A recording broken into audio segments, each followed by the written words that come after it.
Donne le coup d'envoi pour cette capsule, cette playlist pour le CRFPA 2024. Donc c'est parti. Sur cette playlist, vous trouverez des cours version cas pratique en droit des obligations, le tronc commun, en note de synthèse. Et comme il faut choisir une spécialité, sinon je n'aurai pas le temps de tout traiter, je vais choisir le droit administratif et la procédure administrative en tant qu'ancienne étudiante en droit public, les publicistes. Vous êtes où? Donc c'est parti, une grosse pensée à ceux qui passent le CRFPA 2023, donc qui l'ont passé dernièrement et qui passent les oraux prochainement en novembre, si je ne me trompe pas. Et pour nous, c'est parti, go! La Prépaderne, préparation au CRFPA 2024, s'ouvre avec ce premier podcast sur le droit administratif, thème numéro 1, les actes administratifs unilatéraux qu'on appellera les AAU dans ce podcast. Je vais faire une courte introduction vu que c'est le premier podcast de la prépa que je ne ferai pas pour les autres. Pour le droit public, donc le droit administratif et la procédure administrative. Ici, vous aurez besoin du CPRA, du CJA et du CCP. Donc Code des relations entre le public et l'administration, CJA, Code de justice administrative et le CCP, Code de la commande publique. Le droit administratif, la procédure administrative, cette spécialité. Je ne peux que vous dire qu'on est très peu de publicistes. On est très peu de publicistes et on est surtout très peu à maîtriser la procédure administrative. Pour ceux qui découvrent, même si je ne pense pas que c'est le cas, vu que vous vous préparez au CRFPA, mais s'il y a des L2 qui écoutent cette vidéo, car c'est également le programme de L2, sachez que le droit public, le droit administratif est typiquement français. En effet, la France voit l'État de façon puissante. Ce pourquoi nous avons un droit commun, un droit pour tous, qu'on appelle du coup le droit privé, et qu'on a créé une petite branche, un autre droit, le droit administratif, un droit spécial pour l'État, qu'on appelle droit exorbitant du droit commun. Comme ça, vous comprenez ce que veulent dire ces mots qui ont l'air barbares. Parce que le droit administratif est souvent, parfois plutôt, enseigné de façon rébarbative. Ici, il sera vivant, passionnant, de la même façon que j'ai eu de la chance d'avoir des professeurs passionnants en droit administratif, en droit constitutionnel, en procédure administrative. Donc, je vais leur faire honneur dans ces capsules de publicistes. Donc c'est parti pour ce thème numéro 1. D'ailleurs, les privatistes, si vous m'écoutez, parce qu'il s'agit de culture générale, de réviser le droit administratif, je vous invite à aller réviser l'arrêt Saran et le Vacher. Première punchline, deuxième punchline. Je vous rappelle que Jacques Vabre s'est fait ken par Nicolo. Pour ceux qui ont les refs, vous comprendrez ce que je veux dire. Bon, on part pour ce thème numéro 1, les AAU. Donc prenez une feuille blanche, un stylo, faites un schéma. Cette capsule est complète. Si vous la prenez par cœur, vous êtes prêts pour le CRFPA. Je vais faire comme d'habitude, je vais vous apprendre ce que sont les AAU version cas pratique, car le jour du CRFPA, vous aurez un cas pratique, donc c'est la meilleure façon pour apprendre. Je vous conseille de faire des schémas et de prendre des notes ou alors de l'écouter dans les transports en commun ou dans votre voiture ou quand vous faites le ménage pour réviser, apprendre, c'est répéter, réécouter pour réussir votre CRFPA 2024. Et dès maintenant, n'attendez pas le dernier moment, c'est là aussi un piège du CRFPA. Les actes administratifs unilatéraux. Si je devais donner une définition, mais qui ne serait pas complète, toutefois nous allons commencer par ça avant de détailler, c'est l'administration qui dispose de 2 types d'actes juridiques pour agir. 2 types. Les actes administratifs unilatéraux d'un côté et les contrats administratifs de l'autre. Déjà, vous pouvez faire 2 flèches. L'administration, une flèche à gauche, AAU, une flèche à droite, les contrats. Je crois que déjà là, vous aurez compris que nous aurons un thème dédié aux contrats. Mais cette définition n'est pas complète, car l'administration, donc qui englobe les personnes publiques, l'État, les collectivités territoriales, c'est-à-dire communes, départements, régions, les établissements publics et les autorités administratives indépendantes, ne sont pas les seuls à pouvoir prendre des AAU. En effet, une personne privée, si elle est habilitée, peut prendre un AAU. Donc là, vous allez tout de suite, parce qu'on va d'abord voir la notion pour que vous puissiez, le jour de l'examen, quand vous avez le cas pratique devant les yeux, bien qualifier l'acte que vous avez sous les yeux. Il faut que vous lisez le cas pratique, vous arriviez tout de suite à déterminer de quel type d'acte on parle. Alors, en principe, on va parler d'abord de l'auteur. En principe, l'auteur, c'est une personne publique, soit l'État, les collectivités territoriales, un établissement public ou une autorité administrative indépendante. Mais attention, vous pouvez avoir un piège, une exception. On aime mettre les exceptions lors des cas pratiques, lors des examens. Donc, une personne privée, si vous voyez une personne privée, ça ne veut pas dire que ce n'est pas un AAU. Pourquoi ? Parce que du coup, l'auteur peut être une personne privée dans 2 cas. Donc là aussi, faites 2 flèches. Premier cas, si elle gère un spa. Et oui, pour faire ces petits massages, si ça vous permet de retenir. C'est-à-dire un service public administratif. Et là, vous notez la JP à connaître, Conseil d'État, Magnier, 1961. Alors, petite info, tous les arrêts que je cite dans chaque podcast de cette prépa d'ERN seront inscrits dans la description de la vidéo. Donc, premier cas, lorsque la personne privée gère un service public administratif. Conseil d'État 1961, Magnier. Second cas, quand la personne privée s'est vue confier par une personne publique des PPP. Bon, là aussi, je précise, prérogative de puissance publique. Mais normalement, vous devez le savoir si vous révisez le CRFPA. Tribunal des conflits, 1968, époux Barbier. Pareil, il sera inscrit dans la description de la vidéo. Donc, l'auteur d'un AAU est soit une personne publique, c'est-à-dire l'État, les collectivités territoriales, les établissements publics ou les autorités administratives indépendantes. Et par exception, ça peut être une personne privée dans 2 cas. Premier cas, si elle gère un service public administratif. Et deuxième cas, si elle s'est vue confier par une personne publique des PPP. Ok, donc sur l'auteur, il faut vraiment que vous soyez au point. Ensuite, quand on parle d'acte administratif unilatéral, donc là on a vu l'auteur, on va voir les principes.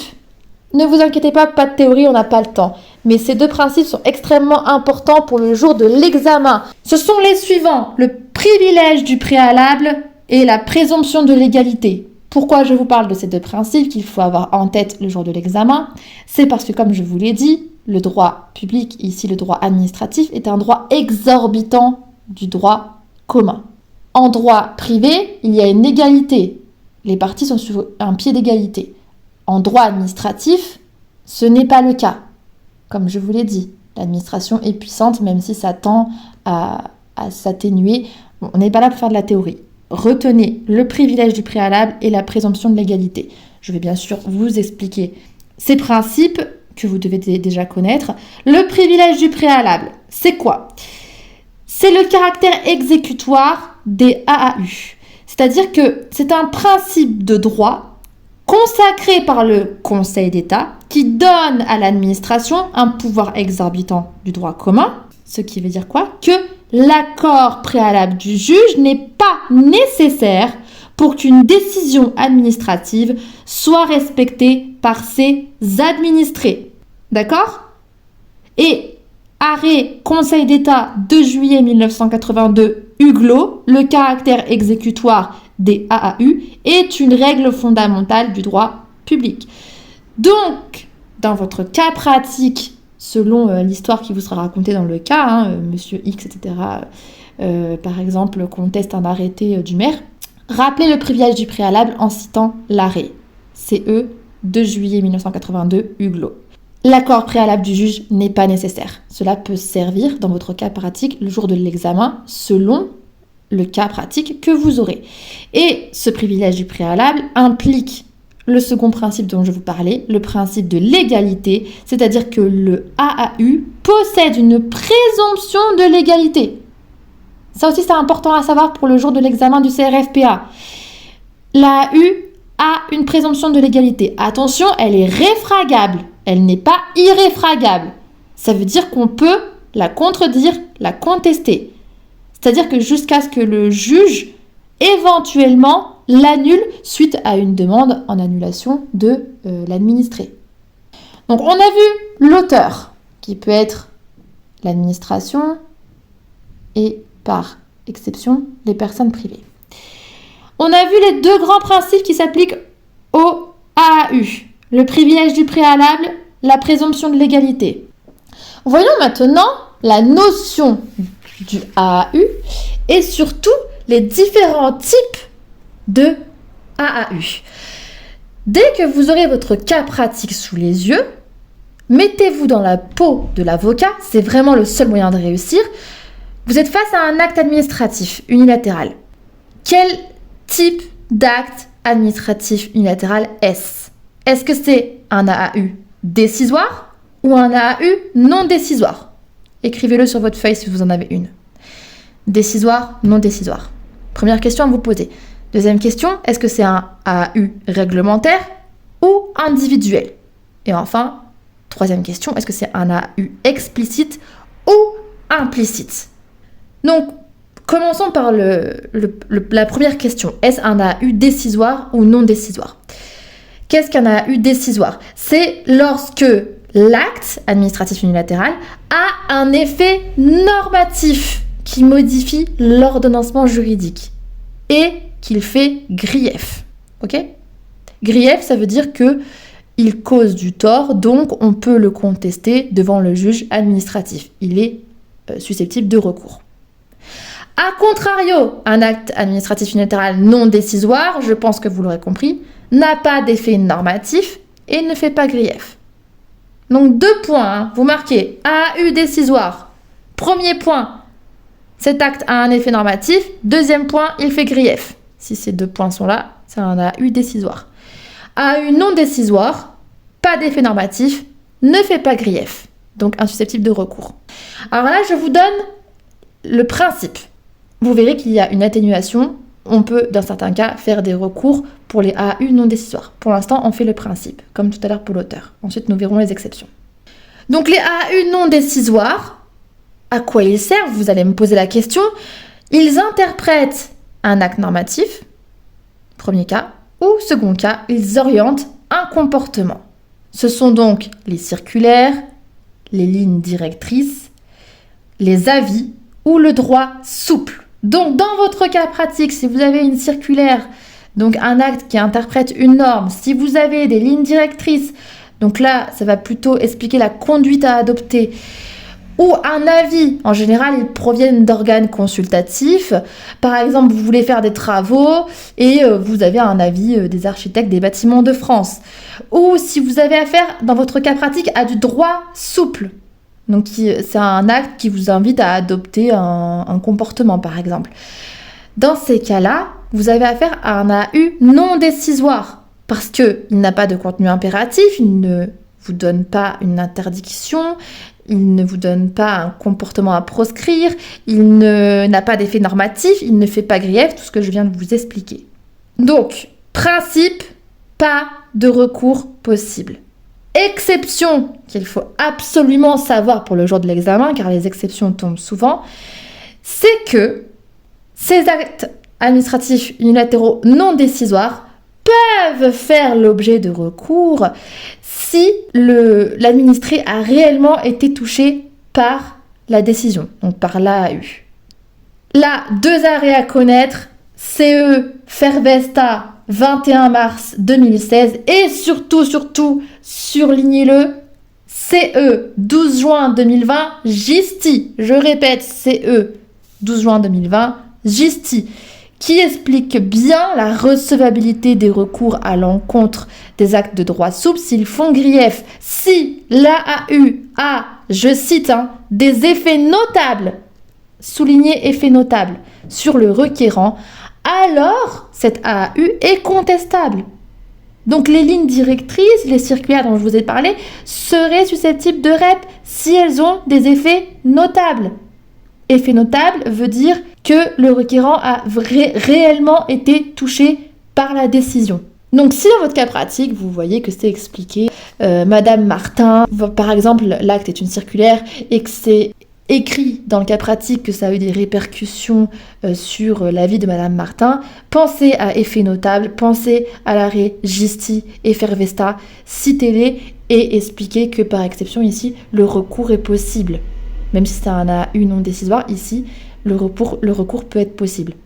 Ensuite, dans les actes décisoires, il va falloir faire la différence concernant le contenu et concernant la forme. Le contenu, je l'ai expliqué, soit réglementaire, soit individuel. La forme, je l'ai également expliqué, soit explicite, soit implicite. Je vais quand même vous donner des exemples pour que ce soit plus parlant. Alors, réglementaire ou individuel. Alors, ne pensez pas que individuel, ça veut dire une seule personne et réglementaire, plusieurs personnes. Non. Individuel, ça veut dire que le destinataire ou les destinataires de l'AAU sont nommément désignés.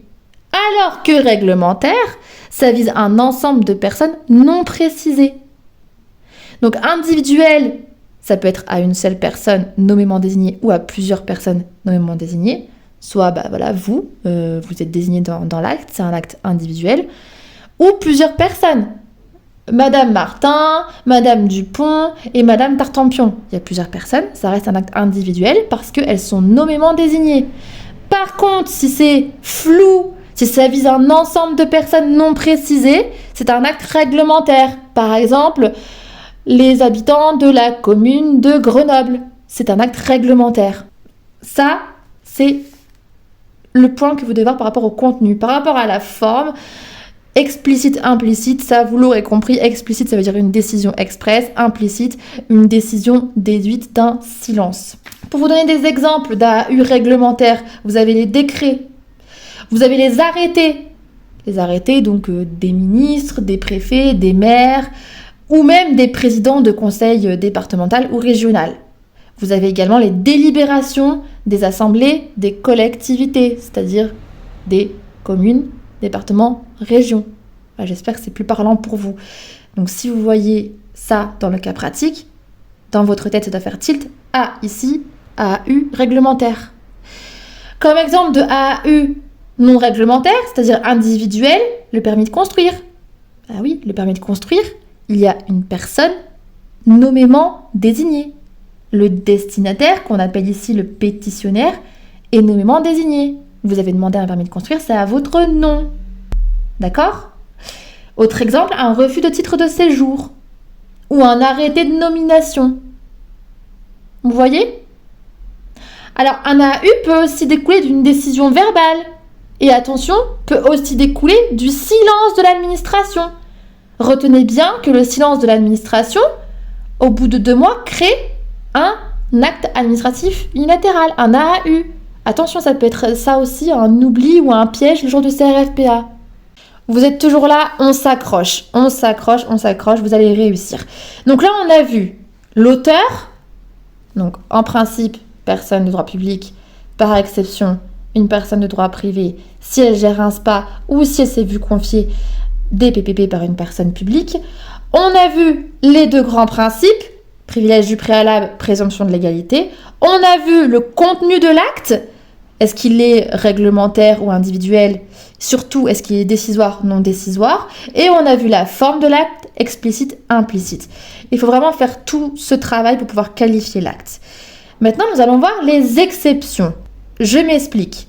Le Conseil d'État a exclu certains actes des AAU alors qu'ils auraient pu être qualifiés d'actes administratifs. Donc là, c'est pareil, à apprendre par cœur parce que du coup, ça peut tomber le jour de l'examen. Premier cas, les actes de gouvernement.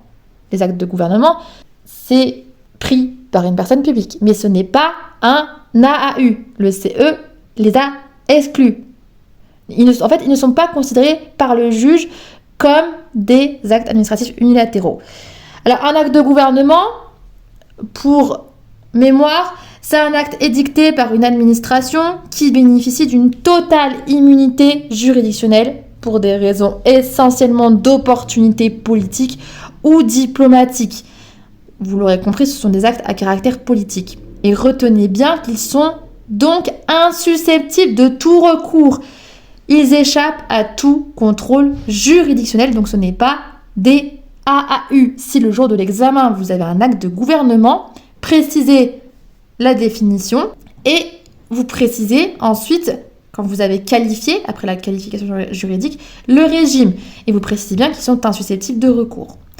Comme exemple, parce que les exemples sont toujours plus parlants comme je le dis, la dissolution de l'Assemblée nationale est un acte de gouvernement. Conseil d'État, Alain, 20 février 1989. Autre exemple, la décision du président de la République de déclencher les pouvoirs exceptionnels est un acte de gouvernement, donc insusceptible de recours. Conseil d'État, Rubin de Servance, 2 mars 1962. Ensuite, on a les actes législatifs. Les actes législatifs, vous l'aurez compris, ce sont tout ce qui est relatif à la loi. Ensuite, on a les actes juridictionnels, donc qui sont rendus par les juridictions. Donc, vous l'aurez compris, c'est-à-dire les jugements, les décisions, les arrêts, les ordonnances. Donc, tous les actes qui sont rendus donc, par le tribunal, par la cour d'appel, par le Conseil d'État. Donc, TA, CAA, CE. Vous connaissez, vous préparez le CRFPA, donc vous connaissez déjà tout ça. Donc, acte de gouvernement, acte législatif, acte juridictionnel et les actes de gestion privée ne sont pas des AAU, ne sont pas susceptibles de recours. Enfin, nous avons les mesures d'ordre intérieur. Pourquoi ? Alors parce qu'elles ne sont pas assez, entre guillemets, importantes pour être susceptibles de recours. Petite parenthèse sur les actes préparatoires, car c'était tombé au CRFPA 2017. Donc ce sont des actes préalables à un acte administratif. Ils ne sont pas non plus des AAU susceptibles de recours. Attention, pour le CRFPA 2017, donc c'était une délibération avec une liste, par un arrêté, donc par le conseil municipal, une liste qui n'était pas complète. Donc la délibération ne pouvait pas faire grief et donc était insusceptible de recours. On a vu donc les exceptions, donc là dans l'ordre, retenez auteur de l'acte, les principes concernant les AAU, le contenu de l'AAU, la forme de l'AAU, les exceptions à ne pas oublier. Vous voyez, vraiment la méthodologie qui est super importante. Il faut voir tous ces points. Et ensuite, là, vous avez votre acte. Par exemple, vous pouvez dire là, c'est un AAU décisoire réglementaire. Là, c'est un AAU non décisoire et c'est une ligne directrice. Ou là, c'est un contrat administratif. Quand vous avez qualifié, ensuite, vous pouvez justement expliquer le régime. Donc, vraiment, dans un cas pratique, posez-vous toujours ces questions-là avant. Donc là, en l'occurrence, pour les AAU, vérifiez toujours, je répète, parce que répéter, c'est enseigner, le jour du CRFPA, vous êtes face à votre feuille. Vous êtes un avocat, mettez-vous dans la peau de l'avocat. Vous voyez le cas écrit là. Regardez qui est l'auteur. Rappelez-vous des principes du privilège du préalable et de la présomption de légalité qui vont s'appliquer si c'est un AAU. Regardez le contenu de l'AAU. Regardez sa forme. N'oubliez pas les exceptions. Et ensuite, vous pourrez répondre à votre cas pratique. Donc, il faut vraiment avoir tout ça en tête par cœur. Faites un schéma et retenez les arrêts par cœur. Notamment l'arrêt Gisti, Conseil d'État, 12 juin 2020. Alors là aussi, vu que c'est la première capsule que je fais pour cette prépa DERN, préparation au CRFPA 2024, je vous préviens que pour les arrêts, en tout cas c'est comme ça que je vous conseille d'apprendre la date complète. Parce que certains apprennent seulement l'année. CE 2020 Gisti. Non. En entier. CE 12 juin 2020 GISTI et attention à l'orthographe. Je pense qu'au niveau CRFPA, je n'ai pas besoin de vous le répéter. Enfin, pour votre culture générale, sachez que la fin de l'AAU se fait soit par abrogation, soit par retrait. Vous savez la différence, c'est que l'abrogation n'a d'effet que pour l'avenir, donc ça n'a pas d'effet rétroactif, alors que le retrait fait disparaître l'AAU de façon rétroactive, donc dès son origine. Je vous renvoie à l'article L240-1 du CRPA. Donc là, c'est pareil, comme c'est la première vidéo. Je rappelle, et ensuite je ne le rappellerai plus, que le CRPA, c'est le code des relations entre le public et l'administration, qu'il faut également que vous ayez le CJA, code de justice administrative, et le CCP, code de la commande publique. Voilà pour le thème 1, les AAU, actes administratifs unilatéraux, cours version cas pratique, à savoir par cœur. Comment ça se passe ensuite ? Ensuite, dans le prochain podcast, je vous présente des cas pratiques. Et enfin, nous voyons une correction. Et ensuite, nous passons au thème 2. Pour les prochains podcasts, il n'y aura pas d'introduction et je n'expliquerai pas les abréviations. Je vous rappelle également que tous les arrêts seront inscrits dans la description de la vidéo pour chaque podcast en droit administratif, mais également en droit des obligations dans toutes les matières de cette prépa d'ERN. Enfin, pour ceux qui veulent anticiper, du coup, et je pense que vous l'aurez compris, le thème 2 sera sur les contrats administratifs. Je vous souhaite bon courage et bon travail.